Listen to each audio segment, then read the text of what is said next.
Hello, everyone, and welcome back once again to Wizard World Virtual Experiences as the crowd emojis wildly.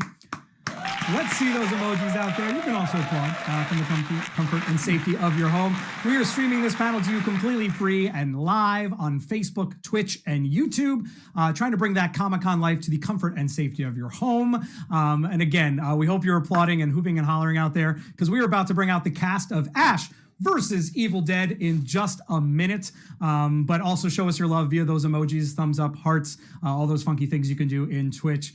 These panels come to you again live, whether you're watching this today, Saturday the 9th, or later in the week. This is free content coming to you through these tough times. You can check out our schedule at wizardworldvirtual.com. Again, that schedule is up at wizardworldvirtual.com. And don't forget, while this panel is free, there are some exclusive paid experiences you can take advantage of as well. Signed autographs, video recorded messages, and the most exclusive live one-on-one video chats. It's you and your favorite cast member or cast members in a Zoom room with a Wizard World staff member. Those are taking place for Ash versus Evil Dead next weekend, so definitely take advantage of those. It's a great gift for yourself or a loved one. Again, those can be found at wizardworldvirtual.com, but don't forget about the Wizard World Vault. We cannot do in-person conventions right now at a large scale, but we're hoping to take care of our artists and vendors. So head to wizardworldvault.com where you can find works of art, signed memorabilia from our past conventions and past, not only in-person conventions, but virtual conventions at the wizardworldvault.com. We have people tuning in from all over the world, not only across the U.S., like Portland, Hawaii, Tennessee, Vegas, but also across the world: France, Scotland, the Netherlands, Brazil, Italy, Southern Wales, Mexico City in the house, Scotland and Glasgow, obviously across the United Kingdom, Jersey, Atlanta, Wisconsin. Those are other places in the U.S. Not only do we have these next four cast members coming up, but also Ted, Ted Raimi, who played Chet in the series, will be joining us. He can't be with us today, but he will be there for those one-on-one chats happening next weekend. So take advantage of those at wizardworldvault.com. But let's bring out this amazing cast. I just re-binged the series again on Netflix, all 3 seasons. I'm in anticipation of this amazing panel. Let's bring these amazing cast members out right now. You know him from the Adventures of Briscoe County Jr., Jack of all trades, and as Autolycus, King of Thieves, and Hercules: The Legendary Journeys, and Xena Warrior Princess. He played Sam Axe on the USA Network TV series Burn Notice. He has been in film favorites like Bubba Hotep, the Spider-Man trilogy, and obviously created with Sam Raimi and Robert Tappert, one of horror's most iconic characters, Ash Williams in Evil Dead 2, Army of Darkness. He teased us at the end after the credits in 2013's Evil Dead. He is El Jefe. He is Ashley Joanna Williams. Please give it up for Bruce Campbell. Get out of town. Hello, interwebs. How are we today? Very nice. Bruce, thanks for entering with a catchphrase. I feel like it's only right that you do so. Bam. with the finger guns too. Oh boy, watch out. We're just getting started. We've got 3 more cast members. You saw that. Bruce came out with catchphrases and finger guns. So you better show up. Let's bring this next cast member out. You know her from various TV show guest appearances, including Californication, Workaholics, Two Broke Girls, films like A Very Harold and Kumar 3-Day Christmas, and this most recent holidays, Friendsgiving. One of my favorite late night shows of all time was The Late Late Show with Craig Ferguson, and she was awesome as Beth, the CBS executive. She plays Kelly Maxwell in Evil Dead. Let's hear it for Dana De Lorenzo. Oh, yeah. Oh, wow. Oh, nice. Get Hello. that Howdy, shit. hello, boys. Oh, my God. Hi, guys. Hi, So hola. wrong. Bonjour, ciao, guten tag. Around the world. That's so cool. Hi. So cool. That was my So cool. catchphrase.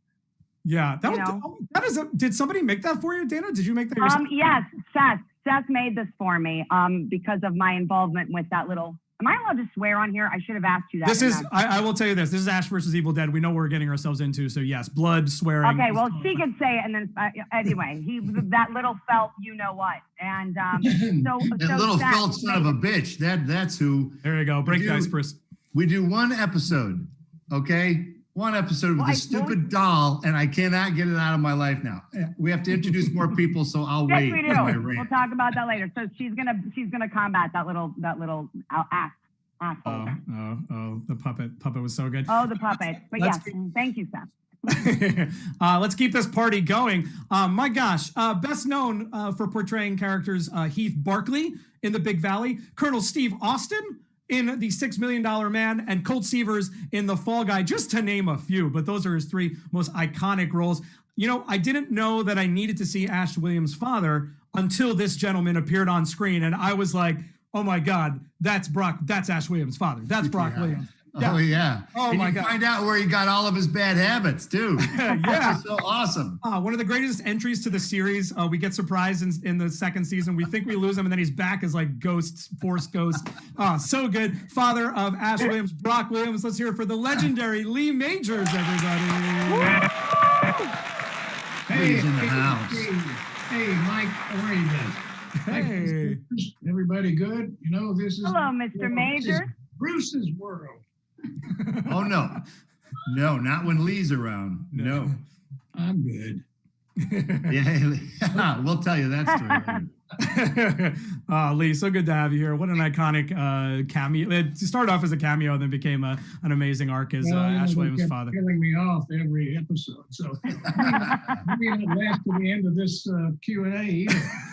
They really did try. They really did try to like kill you many times, and you came back in many different forms. Characters die a lot on this show, and they come back. They're A lot.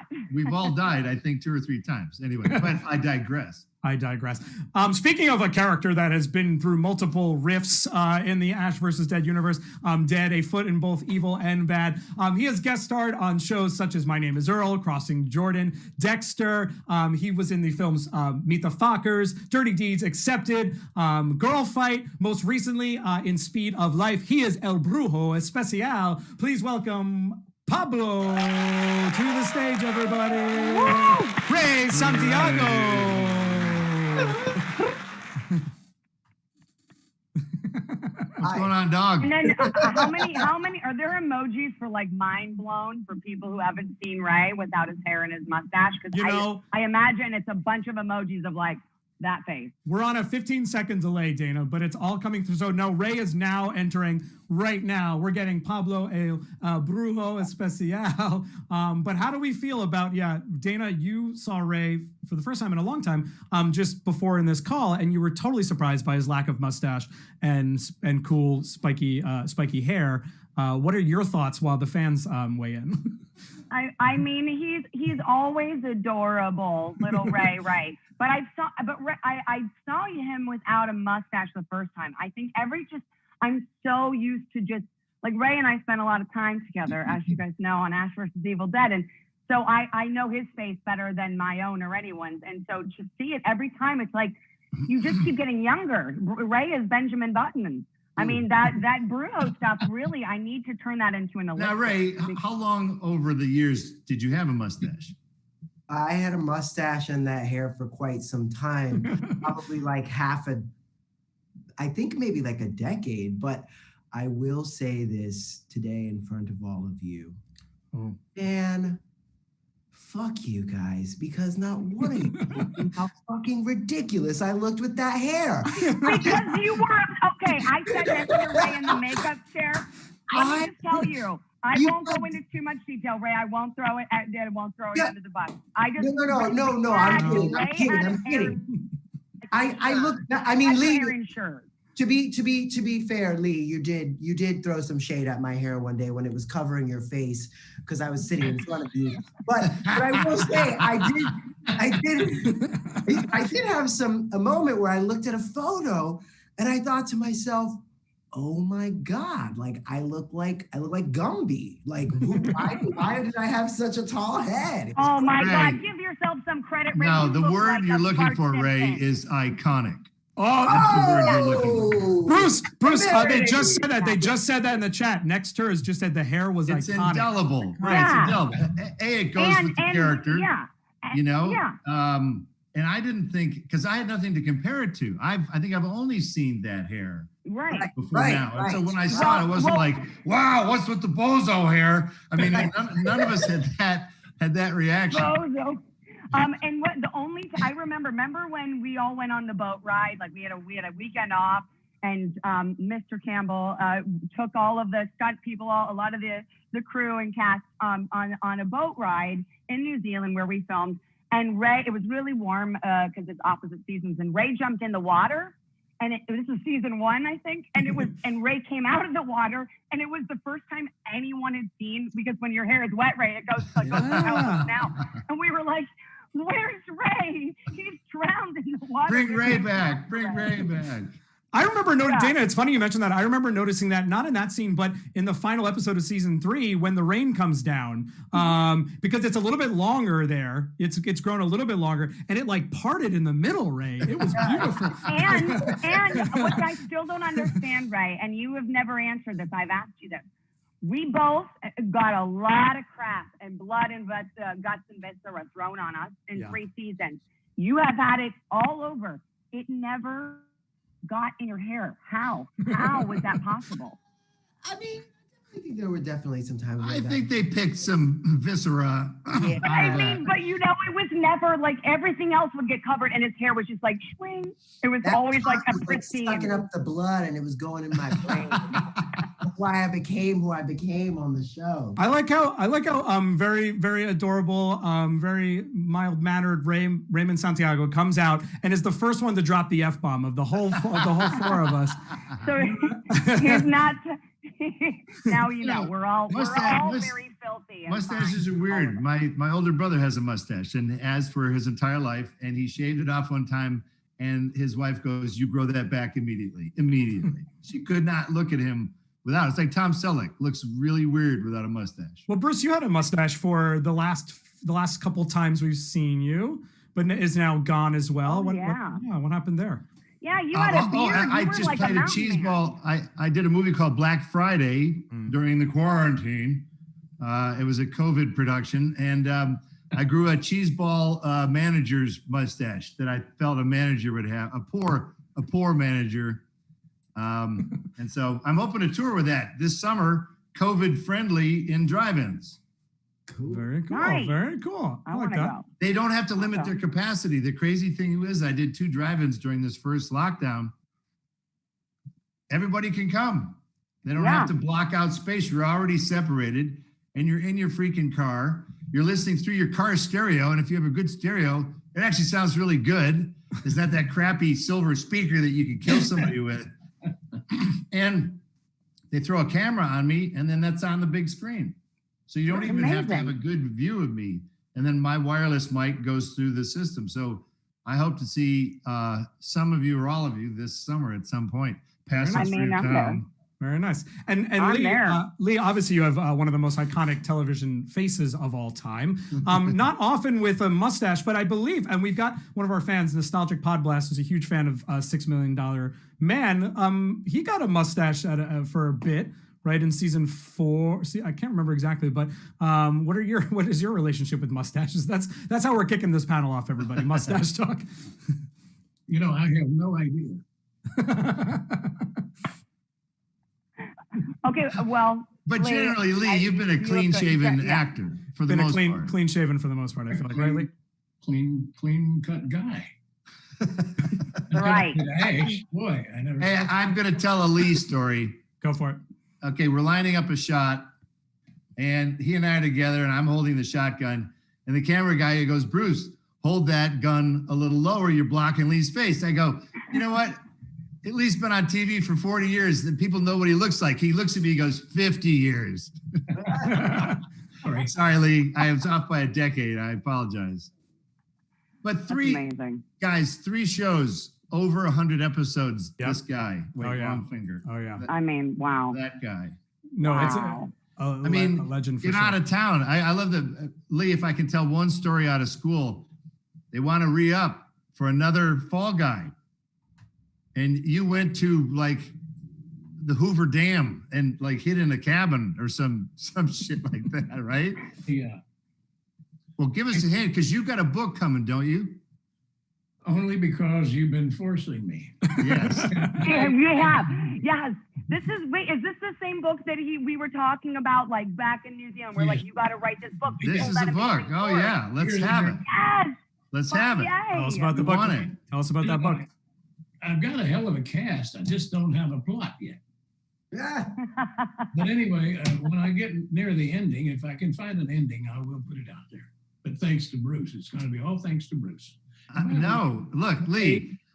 Look, I've done a couple books, but it's not like I had to do a book. You putting out a book makes a ton of sense because of what weird stuff in entertainment you've been through.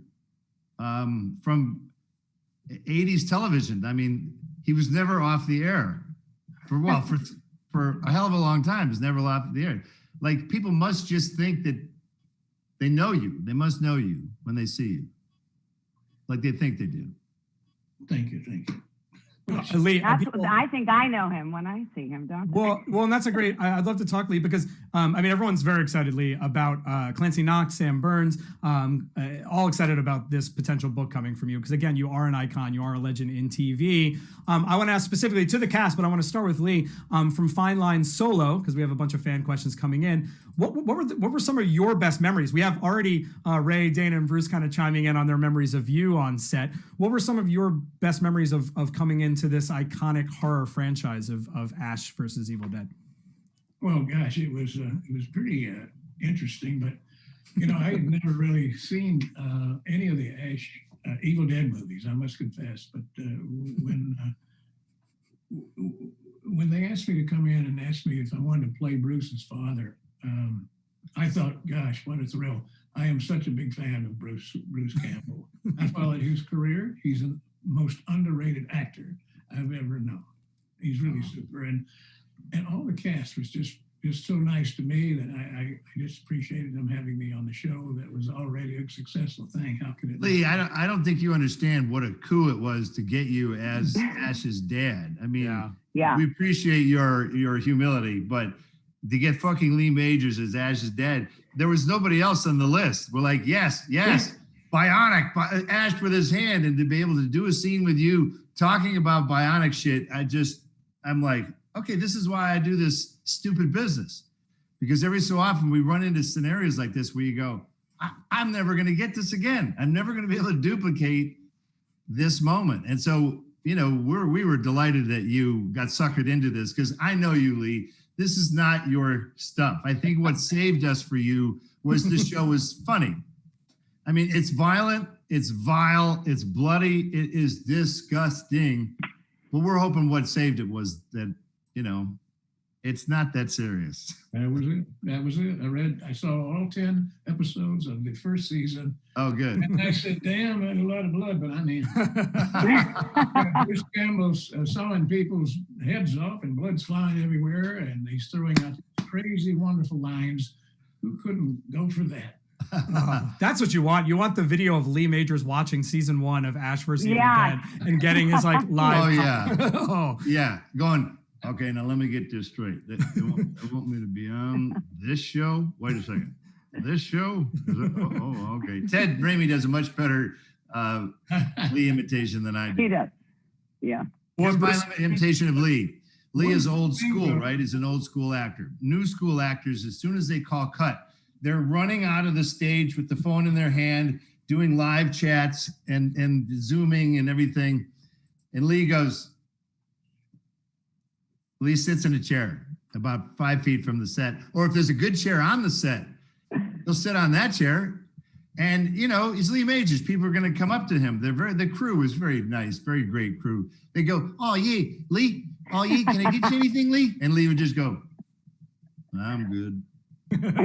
I'm good. He could live, because what, Lee shared for at least one of his shows that he worked on, he lived at the stage because it made the most sense. Yeah. The hours that they were putting him through, like, well, yeah, shit, I guess I might as well just live at the damn stage. Yeah. That was good, Bruce. It was all right. About a B-. It's getting there. I mean, as an actor, Lee, I appreciate that dedication. And I don't know if anybody really realizes how much time in front of a camera you have spent your adult life. It's unbelievable. So you have a great legacy, which I think is wonderful for you know, when if you ever croak, which won't be for a while, people are going to remember Mr. Lee Majors, and especially since you put that book out. And the good news is, because he's worked on this show, even if and when he does croak, he's going to just come right back, because now you have experience. I mean, you know what I mean? It's like a rite of passage. You just come right back. Now, guys, I want to ask my fellow cast members. I was in the world of blood before they got dragged into it. I knew what to expect. I really did. And so I took a perverse pleasure of sort of witnessing the first blood, if I was on the stage at the same time, first time they got the blood in their face. I don't know what that was like for you, but the stages were usually kind of cold because we were always there in the off season. We were there in the winter usually. And so all you guys, I mean, what was your first blood zap on the show? And Sam liked to administer, by the way. He had a cup. Sometimes he would literally just take a cup. He had a very good idea of where the camera was and where it could see his hand, and he would come back about 2 inches, and he'd launch it into your face because he figures he was the best shot, the best target. He's a director. He's entitled to be a boss like that. And or there's the old dip the paintbrush in the cup and go like that, and you got that kind of spatter. It was really cool. We did. That's what I got. That was my blessing from. Was your first one was a little zap? He had a big paintbrush, like the big square one. And you know, and I think, and Ray and I were both very stoked, you know, to like, you're all excited because you want to get it done and do it. And he was I have to say, he was very, very gentle with that. He didn't, because it was with the Deadite, with Mrs. Deadite, Mrs. Johnson in the trailer. But then I heard, because then the next episode, Sam wasn't there. And suddenly when you were sawing off my mother's head, we had, which was my first experience of the crane blood, right? So imagine like this big plastic, like gasoline container filled with blood. And it looks like and it's a crank, and it just does, and it just is like. So when that happened, like Ray and I just weren't prepared, because here was Sam. He was like, "All right, so are you ready? We're gonna go ahead and we're gonna do the blood now." And so we like dipped it in, and you know, we like splattered it at you, and it for me, and it was like, that was it, and I was like, "Well, this isn't that okay." Well, I kind of wanted more, and then I heard that he had told them, he's like, "You gotta get him good." He's like, get a good next time, boys. And so then after that, like, Sam was the easiest one out of all of them. Everyone else, Ray and I were like choking on the blood in that scene. Remember? Yeah. We definitely had the same moments, like the splatter in the trailer after Deadite Johnson was decapitated, and then when your mom dies, and I remember, I remember, like, if you watch that scene, you actually like were like a little dog who was like hiding in my arms from it. Well, no, it was like, because I figured, I'm like, in real life. I mean, not that we're all about, you know, the acting all the time. I mean, I try to be, but like, you know what I mean? We're supposed to be fun, but it's like, I'm watching my mother's head get sawed off, that I was like, holy Pablo. But it didn't shield me from the blood. It didn't shield from, and also though, Ray, who did the blood for you, and when was the thing with the you and Bruce, with you got the bottle? Oh, that was about to storm in. You were covered. That was intense, that scene, because Roper. It was Roper, the Deadite Roper. I would definitely just want to say that Sam was the most gentle and artistic with it. He was very like, Picasso about it. After that moment, like, I think for me, I don't know about the rest of you, but I was always like, no, more. I want more. Right, yeah. I became like a fiend. But I'm sorry, I lost my train of thought. What were you asking me about? About Roper, like you guys had, when all I remember is, I wasn't there that day when you guys were in the car, and it was right before you were about to storm into my parents' house, episode 2. You guys killed Deadite Roper from Value Stop, and all I remember is like Ray was it was pouring down your throat, just the blood. I actually like drink it or something. It like goes into my mouth on camera, but I just remember that was the first scene I shot with Bruce that was really bloody, and I was just trying to be like the best little actor. And I was screaming the whole time. Screaming the whole time. Like even on Bruce's coverage. And I looked over and like I could see that like the blood and being in a small space with like this deadite's ass basically like in our face and blood everywhere. It was just so much. But I learned that, you know, oh, you can just shut the fuck up. You don't have to yell during his coverage. Like it's his. So I just learned that today. Like, oh, okay. Ray, you asked for the blood like during the coverage too. You're like, no. Even though I'm not on camera. Keep going. You know, you learned. I learned a lot. You learn when to. You learn to say. Yeah, I learned that in that first scene with you, Bruce. The value stuff. Our first scene. Which fun fact, you guys. I don't know if it's going to ruin it for anybody, but fun fact: that entire first scene or first episode that's at the value stop, we shot that overnight. So meaning it was like 4 a.m, 5 a.m. when Bruce and I did that scene when it looked like daylight. And so it was, you know, your body clock's all up and so anyway. And I remember it was so Bruce, I was like, at first Sam had told me to like do something with the receipt or right before you walk up. And so I'm like, okay, well, I've worked in registers my whole life. So I like put the receipt in and you had a line and I slammed like the receipt paper thing, which I thought I was doing so well. And you were like, hey, darling. I was like, yeah, you're like, can you not do that on my coverage? I was like, yes, sir, got it. Never again. I would have never learned to not make noise when someone else is doing lines. That's so important. Well, Lee probably learned that from Barbara Stanwyck. I mean, you got to learn something from her. Oh yeah. Let me give me a break here to say one thing about the blood. I did have one. My first scene in the blood was, I thought I was doing pretty good because I was in the bar and I picked up this beautiful blonde lady and it ended up in the bathroom in the stall. And just maybe make out a little bit. And here comes somebody chainsawing right down through the toilet and through everything. And then I got the machine.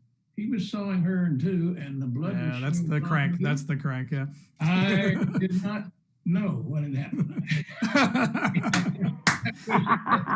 Well, it's kind of funny. At some point, you stop acting.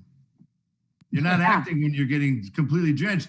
One of the seasons, I got some deadite as directly above me. My chainsaw is like piercing them. So I'm, of course, directly below the viscera zone, you know. And Rick Jacobson, one of our best directors, was directing that. And I go, okay, yeah, I'm blind. Okay, I'm blind. All right. I mean, I could not fucking see. I opened my eyes and it was a red haze was over everything. I went, this isn't going to be good long term. Yeah. And by the way, a lot of fans ask us all the time. All of us have gotten this question a lot, which is, what does it taste like? Yes. Someone asked me that before this panel, and I said, for the first time, I finally have the actual answer. I don't know because I'm always so focused on on the burning in my eyes. Because you want to get it, you don't know what it tastes like. Your eyes are just always on fire, and then you blow your nose, and it's like blood in there for like 2 days.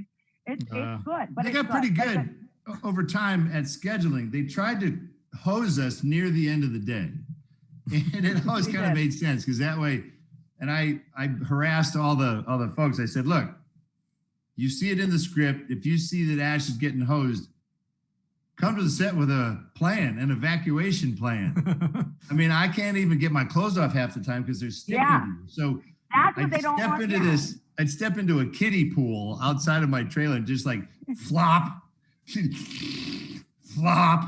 you know, sexy stuff. Oh, sexy yeah. Stuff. And shout out to Zodiac. A lot of fans talking about it in the chat. Zodiac Cal B said, how many gallons of fake blood do you think you were covered in by the end of the show? If you could estimate. Oh, my gosh. All I know is for the bar. I don't think we'd have to go through production reports and like cost overruns. Okay, well, someone who's good at math, for the bar scene season 2, I just pulling off the barman's arm, I asked.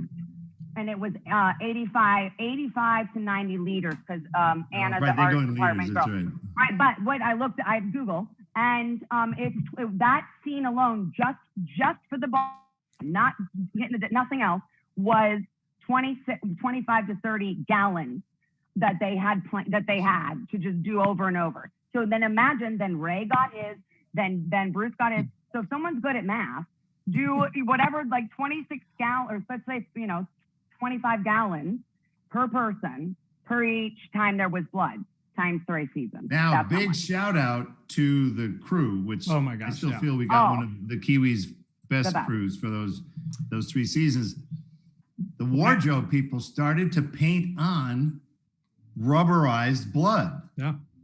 Once we had shot the real blood. Yeah, like when we would you pick shoot up, it, you know. you go, oh, look at that. And then they take all the pictures and all this sort of stuff.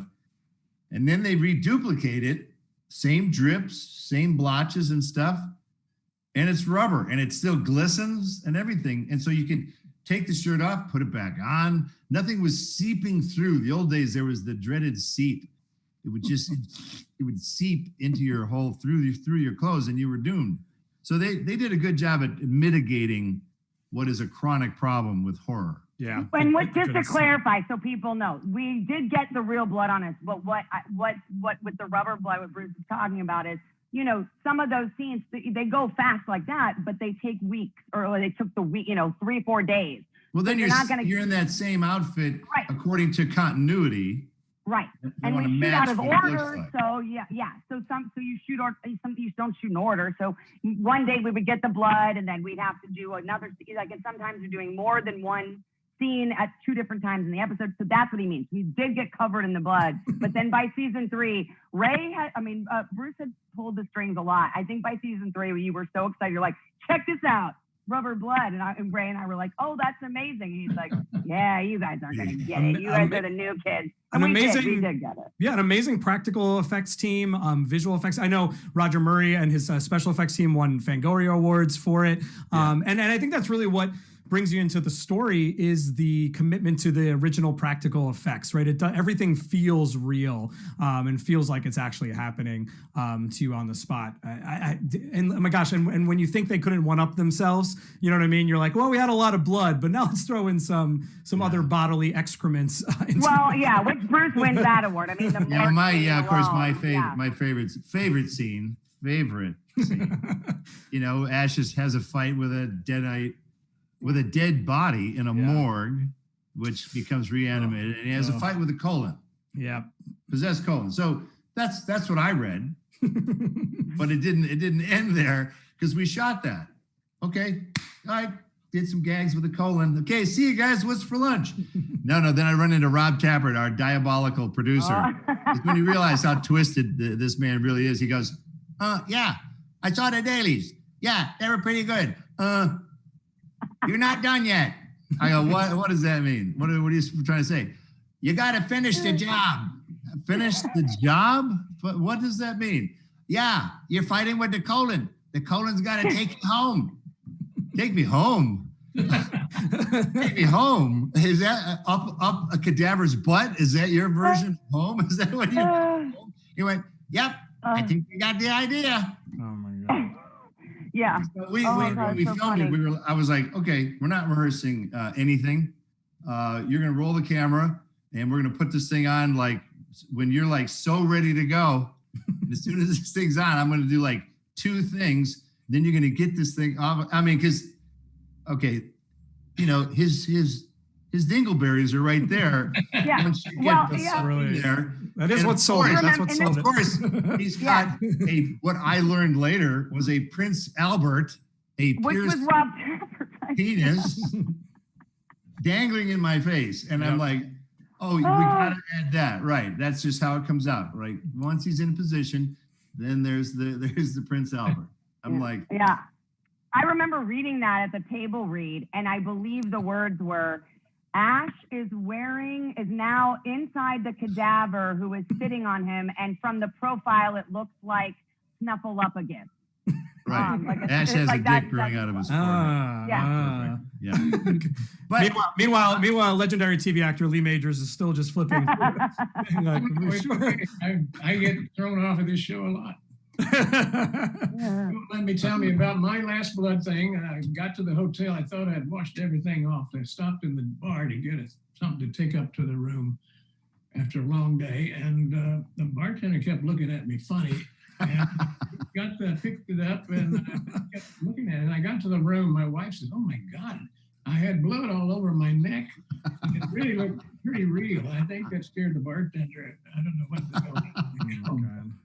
And he was afraid Yes, sir, to I'll ask get me that the drink for you age right group. away, sir. Yes, Yeah. sir. What about the You know. demon, Dana and Ray? I mean, you guys get a lot of the demon blood, which is like that viscous black stuff. I don't know, Ray, do you have, I mean, we're hearing a bunch of fun stories. Do you have a particular gory moment that sticks out to you as just like as an actor being like, oh, this was a lot? Probably, they eased me into it in season 1 with having to birth children out of my mouth. That's true. That was a pretty good one, Ray. That was so rough, over yeah. the top. It was awesome. Spectacular. They handed me things and they said, "Could you just put this in your mouth and let it out slowly?" Oh. God, there's a good joke there, but I'm gonna. Yeah, what was that? I mean, it was like obviously this sort of like sausagey look, like exo skin thing. It looked like an arm, kind of, but that was just the beginning. I just had when you guys were talking about blood and stuff, I had a flashback to just not having my hands because I had these prosthetic fingers and no face and just like another face on my face and just passed out on my bed in my trailer, glued to the bed, and the knock at the door that it's ready, and just being like,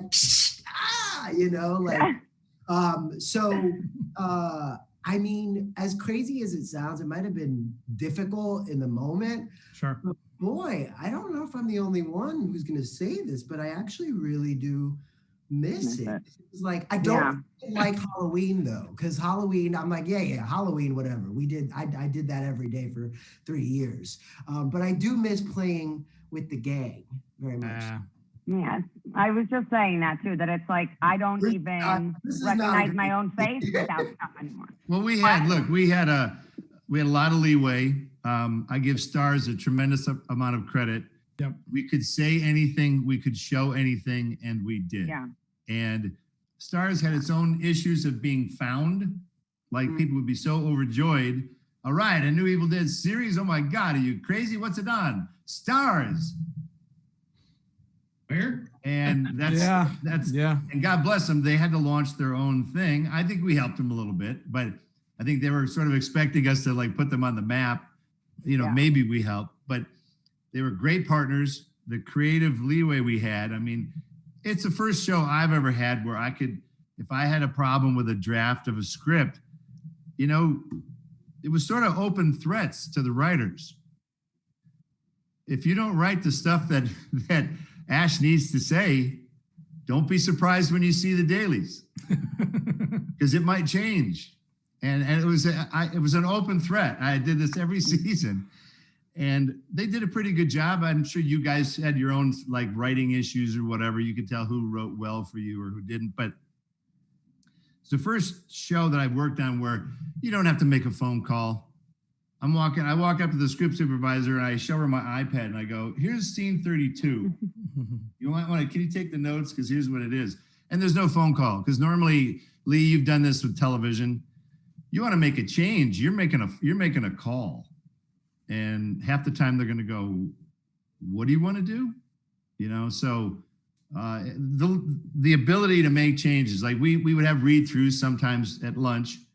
And a couple times I said, "Bring your pens because we're going to have a write-through. We're not going to have a read-through. We need a write-through." So we did what we had to do. And it's a great liberation. And I'm not saying that actors know the best things to say, but we know our characters pretty well. I knew Ash pretty well at that point anyway. Yeah. And I think that shows for all of us when we watched it, how strong Dana is, and we each are individually, and we brought that to the table, I think, on the show. Well, yeah, and Lauren, sorry to Dana cut you off. I just want to mention Lauren Ponga mentioned this very specifically. I was wondering if while filming Ash vs. Evil Dead or the Evil Dead movies, were there a lot of scenes or lines that were improvised, or did you stick strictly to the script? Bruce, you answered it a little bit. Ray, you answered it, obviously. Dana, yeah, go ahead. I do want to give credit to the writers. I do want to, because I don't want to make, like, the majority of the stuff was there. And we were honestly, like, especially for people like Ray and I's character, I mean, I was terrified the entire time of season 1. I'm like, they're going to hate us. This is the franchise. I was a fan of this franchise. I'm like, right. Think about one man. Who the fuck wants to be around sidekicks with Ash fucking Williams? and I was terrified that this was going to go the wrong way. And I have to give credit to Sam and to Craig DiGregorio and Kim Welsh and some of the great writers who really knew what Bruce's character was and how Pablo and Kelly fit in to that world, so that it wasn't ever too serious. It wasn't ever too horror without all the things, right? I feel that you guys were all accepted. I mean, absolutely. And thank you to the fans for that, because they were pretty good to you guys. They weren't dicks to you guys. Right, but in terms of the writing, like, we all, especially, Bruce, you've done the character for your entire life. So you could, like, spit out a one-liner, like, even if you would always be like, Bruce would always be respectful and respect the writers and say what was in the script. And then because we had to move fast. So if we got another take or whatever, he would just spit out another line. And then there was one episode where Bruce, Ray, and I all started playing Topper and started improvising our lines, where it just, remember that was like at the cabin, it was like, up Schitt's Creek. Without a paddle, but well, we were whispering that whole time too. We turned away and we started whispering to each other, like the first train to Oklahoma. Exactly, in Philadelphia. And then Bruce and I wrote an entire scene before we had to fill that. Remember, we filmed that the possession scene, and you and we wrote it at 7 a.m. together. That additional scene. Yeah, we had to look. We had to do it. So, some scripts come in fine, but TV shows, to their credit, it's a grinding machine, and you got to fart these scripts out. You got deadlines for everything, and sometimes they'll nail them. We had good scripts. Like, I have a favorite episode. Do you guys have a favorite episode? Mine was the Ashy Slashy in the asylum. I just felt they got the right director. We each played different parts within that. You know what I mean? I just thought that was really fun, and we got some directors that I thought were super. We got the layers. We got the layers that we wanted as fans, Bruce. You know what I mean? Like, we had 3 great films, and then a lot of just conjecture. You know what I mean? Like, there was comic books, there was ideas, but we got the backstory, that the 15 hours of, like, how does Ash interact with his daughter, his father, his friends, for Ash to get a father and a daughter. For me personally was huge, because by the time we left Ash in 1991, he was in Army of Darkness and was basically just a trash talking idiot. And we didn't know anything about him, And so I thought, let's see the teacher after school. Remember how weird it was seeing a teacher in the parking lot, or like at the drugstore, you go, ooh, that's Mrs. Johnson. Ooh. It was just too strange, like they weren't real people. But for Ash to have a daughter, it really struck me, because I have a daughter, and not that far off of the age. So when I was Ariel, who was just delightful, I couldn't get through a couple of our dumb scenes. I'm like, shit. I'm like having these DNA flashbacks to being a father and helping to humanize Ash. And Lee being Ash's dad, Lee, what I loved, people realized where Ash got his bad behavior. That was one of my favorite. One of my favorite lines. That looks like some piece of crap made in China. Talking about my bionic hand. I'm like, I have to say that was one of my favorite scenes to watch. Season 2, I think, was my favorite season to film. But honestly, I remember it was like day 1 of shooting, or like the first week of shooting, and Lee May just walks. Everyone's a buzz, and he like has this aura, and Lee opened with a great one-liner. It was like, "Oh, you're filthy, Amazon," and did that. I was like, to me, like, and I was like, "Of course, he's so cool." And then they get in, and Ray and I have to come in together, and so we got to watch the 2 of them. And I was like, "Remember, Ray? I said to you, I actually said to you, I'm like, like father and son. They talk exactly. You guys. It was incredible. So funny, and so much fun to watch. And I was personally enjoy. And then that whole like."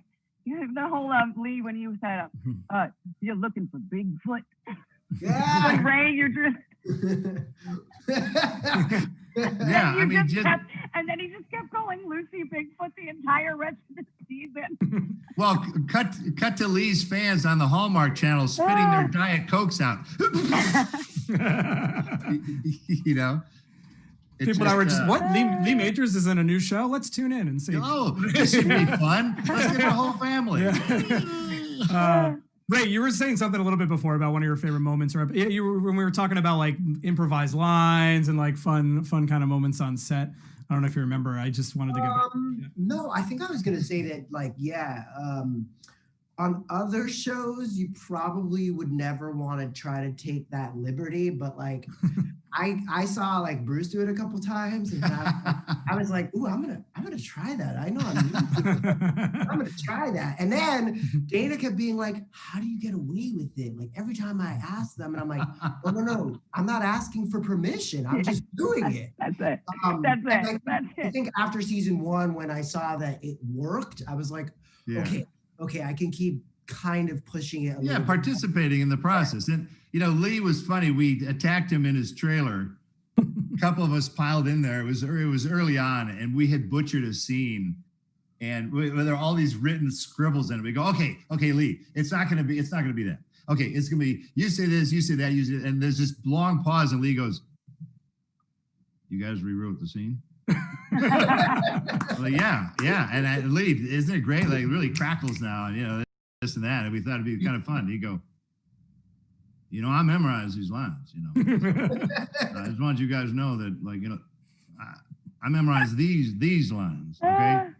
And we're like, "Yeah, okay, cool." So we just had to realize, again, and to respect the fact that Lee is an old school actor. You get the script, you read the lines, you show up, and you say them. That's how it works. And so I think Lee was like, what are these guys doing? Like we were too freewheeling or something. Come on, Lee, let's play hooky. Let's play some. Because you rewrote it right like the minutes before you were shooting it. That's just to clarify. Sure. It was like it wasn't. It was rewritten and you're filming it, you know, after lunch. Oh no, Lee, the scene we're about to shoot. Here, let's do this differently. Totally. Lee, was there a moment on set that you remember that kind of taking place in terms of people going off script a little bit? Are you kidding? The entire time. But, you know, I knew that was coming. I watched him in 10 episodes, and I knew how to be his father. But as far as changing lines, I mean, it didn't really bother me. But I came in with whatever they wanted. That was fine with me. You know? Because Lee's a pro. Lee's just he is a professional. And everything he said, like actor. that. Yeah, he was the grounding for all of us in our shenanigans, especially like Lee when you were. That's one of my favorite episodes to film. I just thought I always say that bar scene, just being with Lucy and Michelle and Ted and you, Lee, and like. Then like Bruce and Ted are doing their like Abbott and Costello, entertaining everybody, being like, ooh, ooh, and then giving me shots of like salt that's supposed to double as ketamine and thinks it's hilarious. I have to drink it. And then Ray doing his thing. And like, it was just like a party. It really was. And we had extras. One of the best episodes. Yeah, and I think so too, because except when Lee gets his head crushed like a watermelon, which I knew was coming, and I hadn't seen it filmed, and then I went, like, that was still one of the worst kills. And I was like, "What?" That was a bad death. That was a horrible death. Like, oh yeah. I have a secret that's gonna. Well, you always expect people to die. You always expect characters to die, like, you know, to die, like a lot of the ones. Not so horribly. Oh my God! But that one we were like, Lee Majors back. He's Brock Williams. Like, he's clearly going to be in this series for like every episode. And then boom, and I was like, that one actually genuinely shocked me. I remember that. Like right as they're having their moment too. That's where it breaks your heart, because it's like, I'm about to tell you a secret that's gonna explain everything to you, my son, and you're like, Bruce, or you're like, Ash. And then boom, tell me, Dad. Tell me everything, Dad. But I think I just remembered it being fun. And then like Ray was always good for like just making observational humor in between takes, like with like the different like extras, what they thought in New Zealand people in Michigan were like at a dive bar, and it was right. Well, Ray, you and I had a ritual that correct. It was unspoken, and we never planned it. Almost at one point during a shooting day, we would look at each other and just start laughing. We would just start laughing. And it was usually because something had just happened, or we were about to do something ridiculous. Oh, yeah, the absurdity of everything that was about to happen and how they would just, say, okay, so I just need you to do this, this, and this, and this, and this. You're being attacked by seatbelts, and now you're being roped into the car. And I'm like, but yeah, there's no seatbelts attacking you. And I just yeah. Like, And so, Ray, I just want you to know that actually helped me a lot. It was not what I'd call the funnest shoot I've ever worked on. It's just not even close. And those little moments, I tell you, they really helped. I'm like, yes, that's right. This is all fake. It's not that big of a deal. Yeah. We're all gonna be okay. We're gonna get through this. And Lee will learn his new lines. It'll all be okay. We are gang. We are almost out of time. The fans are loving this right now, and I hate to cut us off. I mean, like so many people are like, it's so great to see the Ghost Peters back together again. Dark Codeman says that specifically. Everybody, of course. I think as a fan again of the original trilogy, getting 15 extra hours of Ash plus his friends plus his father and daughter was everything we needed. I love the way the series ended. Obviously, fans always want to know, what's next, what's coming up. Dana, I know it was announced recently, and Bruce, we already involved in this, that you'd be returning as the voice for Evil Dead, the game. Yeah, the real game is coming, and we did games years ago, but they were okay. This is going to be kind of part of the real deal. This is going to be a really fun, very high quality game. I'm going to do Ash, and we're roping in as many of the people as we can, to even some of the original cast members. I heard about this. And yes, right. How you tell? Simon, this is their name, at Seaman1 wants Ray Santiago back as Pablo in the game. I'm just saying right now. Okay. Yeah, Ray, what's going on with that, Ray? You're hearing it now here today that I am for sure coming back as the voice of Pablo for the video game. So, can I get a Ghost Beaters? Right. Ghost Peters. And we're also doing I don't think it's secret, we're doing another Evil Dead movie. Yes, with Evil Dead Rise, right? Yes, with Lee Cronin, who is a nice Irish lad, and he's going to lead the charge. Most likely filmed in New Zealand, because they seem to have figured out how to keep infectious diseases out of their country. And so we're probably going to be there shooting at some point later this year. Oh, that's awesome, Bruce. Because I know it was up. We were talking about it for a while. You know what I mean? But it's great to hear. It's real now, and now we really just have to figure out the logistics of filming and COVID shooting. I don't know how many of you guys worked during COVID, but 9/11 caused, the TSA is the new massive bureaucracy. Now there's kind of like there's a health czar at every studio. There's two schmoes on set going, put your mask back on, actors, please put your mask back on, please step away. So I don't know, we'll see where it goes, but I'm grateful we're back. People are working again, That's awesome. They're working. And so Ash is no longer retired? What's that? I said Ash is retired? You're not retired? I'll let you take that one, right? You gotta do the game. You gotta do the game. Well, because otherwise, look, because here's what's gonna happen. I know if they go, oh, Campbell's not doing the game. Oh, really? Okay, we're gonna get a Campbell soundbite. Yo, secrets. Let's go. They hire Lee. They're gonna hire Lee. Lee's gonna do his best impression. Lee Majors is Bruce Campbell as Ash. Yes. Lee, you've been waiting. You've been waiting to do your Bruce Campbell impression for all the time Tim and Ted have been doing impressions for you. He's got other things to do. Okay, he has a life. No, to get back at you, and Ted all the time. And show him. He's pretty good. I've heard Lee's impression. It's pretty great. He's good. I wanted to say on behalf of the fans watching again from around the world, thank you all for coming back together for this reunion. I know this series is right now on Netflix, and go binge it like I just did. We're so excited for Evil Dead the game, Evil Dead Rises. So congratulations to everyone involved with those projects. And I just want to go around the room really quick here at the end. Remind the fans that you can purchase those one-on-one video chats with all of these cast members, which will be taking place next weekend at Wizard World Virtual, wizardworldvault.com. There was actually a lot of adorable fan questions that came through for each one of you. So I just kind of want to go around the room, ask the specific question, and just give you a chance to kind of shout out, what you have coming up, where people can find you. Let's start with you, Ray. This comes from content_podcast, said, loved you in the speed of life. So thank you so much for that. And just curious about any, but you just announced Evil Dead the game, but just any other upcoming projects that you have that we can find you in. Yeah, so I'm on this new show called, it came out like around quarantine, so like last year. It's called Interrogation. It's on CBS All Access. I pop up for a couple of episodes on that show. And thank you. I'm glad that they enjoyed Speed of Life. The speed of life that we have all been living in has made it a little difficult to actually live our lives the way that we would like to. So there's been a lot of things where like I had a job, like a pilot that was supposed to go, and then because of what happened, things don't pan out. So I'm just happy to be alive and well and to see you guys and more stuff to come. Very awesome. Thank you, Ray. Oh, Ray. Yeah.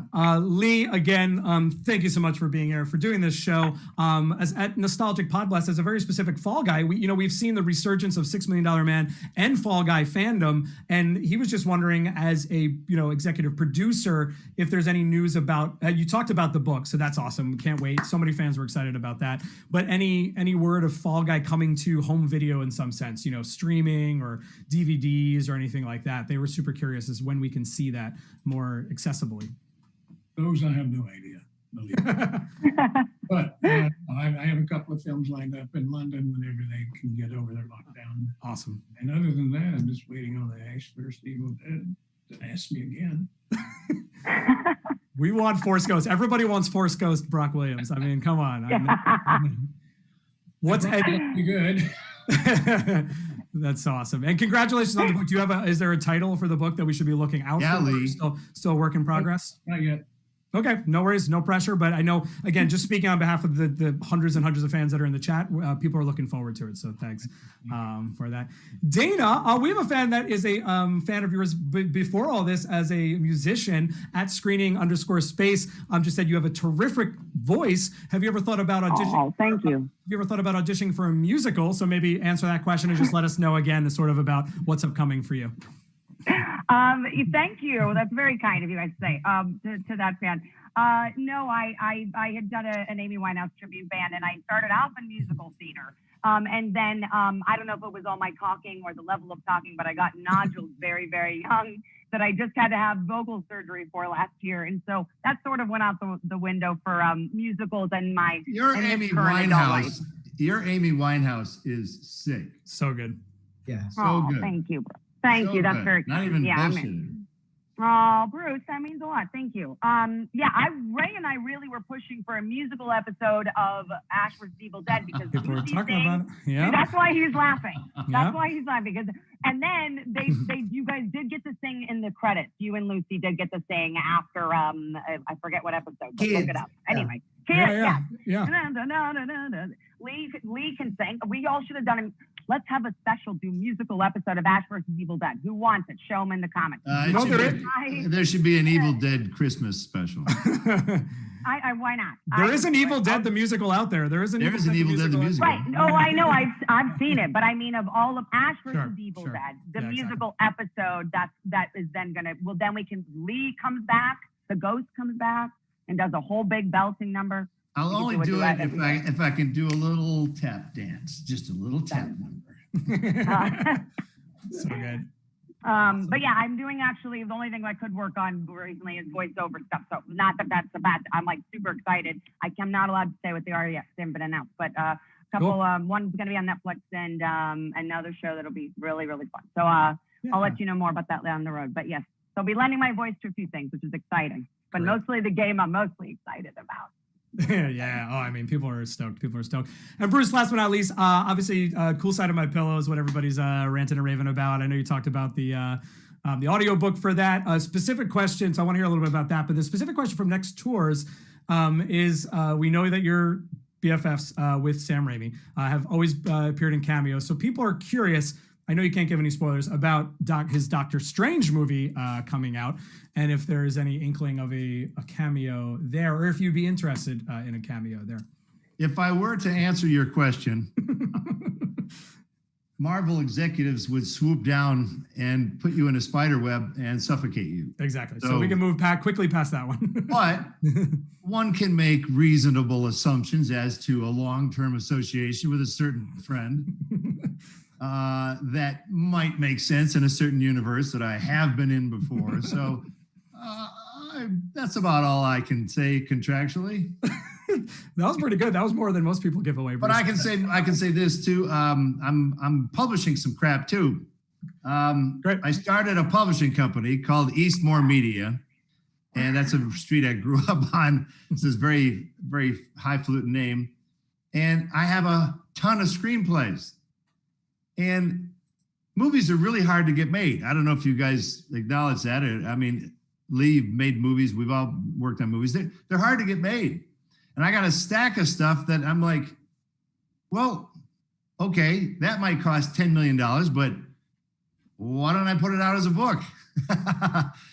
So I have a bunch of stuff I'm gonna issue as novels that started as screenplays, so they will hopefully read like a movie.